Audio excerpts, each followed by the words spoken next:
Thank you, Oxfam and Praxis, for inviting me. And just to begin with and to respond to Mr. Kant, I think as civil society representatives, we're all worried about that bottom 30 to 40% of our population. And we talk about growth with equity. I think if we were just to look at CSR of companies without looking at the practices of a company, I think we'll be in deep trouble. We saw what happened to Satyam. Some of the finest CSR that we could see, which is outlived the company, but we know what happened to the company. And we also have to examine whether the lobbying of a company and its policies are, in fact, adding to poverty. Tax reduction, subsidies, tax foregone, as Sainath keeps reminding us. So there's a lot that we have to look at very deeply.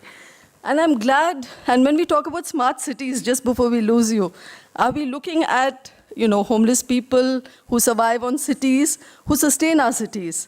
Without the informal sector, without 90% of them who work as daily wage workers, as rag pickers, as rickshaw pullers, our economies would not survive. So I wish our smart cities also spoke the language of low-income housing, of dormitories for workers, and access to basic services for all of the poor that stays in the slums as well.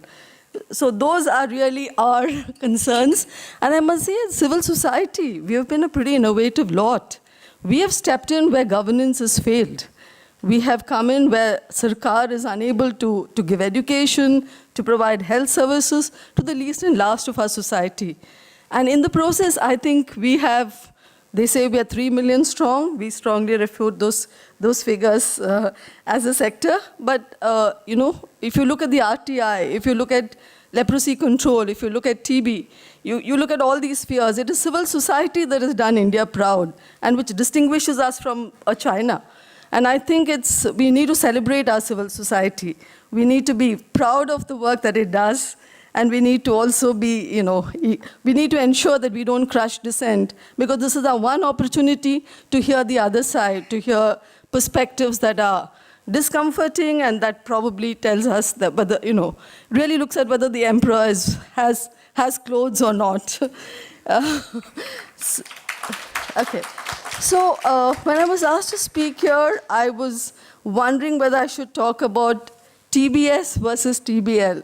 And most people in the room would know what the triple bottom line is. Elkington made that famous.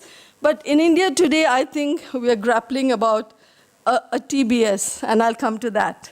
But I'm glad for once that we're looking at real conversations based on hard data.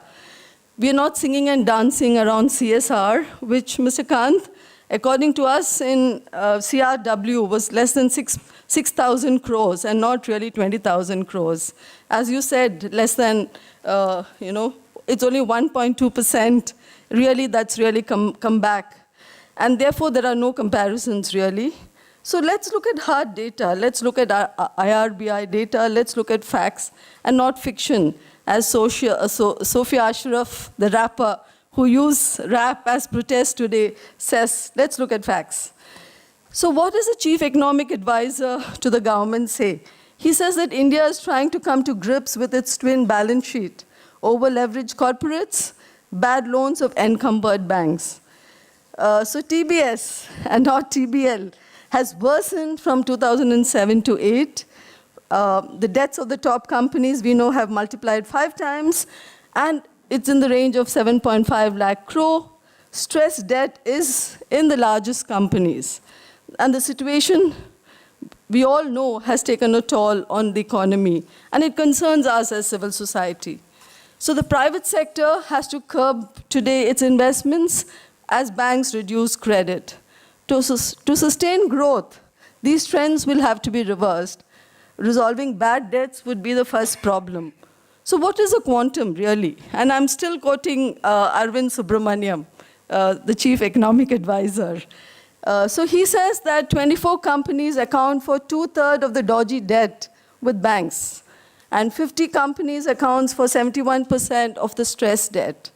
10 of them owe more than 40,000 crores. And 3 of them, some of the very, very top names, owe more than 1 lakh crore back to banks and to various other stressed debts and exposure. So let's compare this for a moment with CSR, which even if we were talking about the outer limit of 15 to 20,000 crores, let's compare it with that. And what is the whole farm loan waiver that farmers have been talking about? 70,000 crores? That's one company or less that owes, and industry goes absolutely annoyed and livid when it talks about subsidies. All subsidies, Manrega, are bad for the country, bad for the economy. It's keeping people alive, and let's recognize that, especially the poorest in our land. So as civil society, I wonder sometimes that why are we not outraged? Industry is often outraged with subsidies about farm loans and waivers. So I would think it's time that we are outraged as well. I would say that our agri sector also needs as much as a farm loan waiver as the poor little rich companies need a bailout. So as civil society, I would watch this space very carefully and I would analyze it.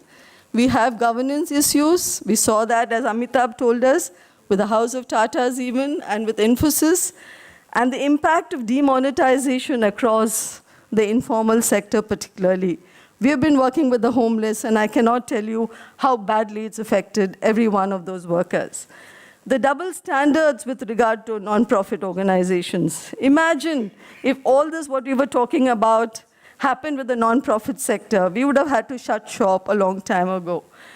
Also, this tinkering around with labor laws and the growth of, and the worrying trends. Amitabh said, let's concentrate on a few areas. I would say the growth of contract workers and their lack of access to social security, their wages, is a worry that should, it's a real concern for all of us in the sector and outside. So I look at what we have to speak about today in the context of the inequality report, which Oxfam brilliantly brings out every year, which talks about that 1% owing 58% of the wealth. What are the factors that trigger these gross inequalities that leaves over a third or fourth of our brothers and sisters to go to bed hungry?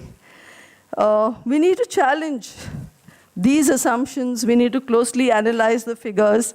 And if we are indeed 3 million strong, then we need to flex our muscles. It's time we did.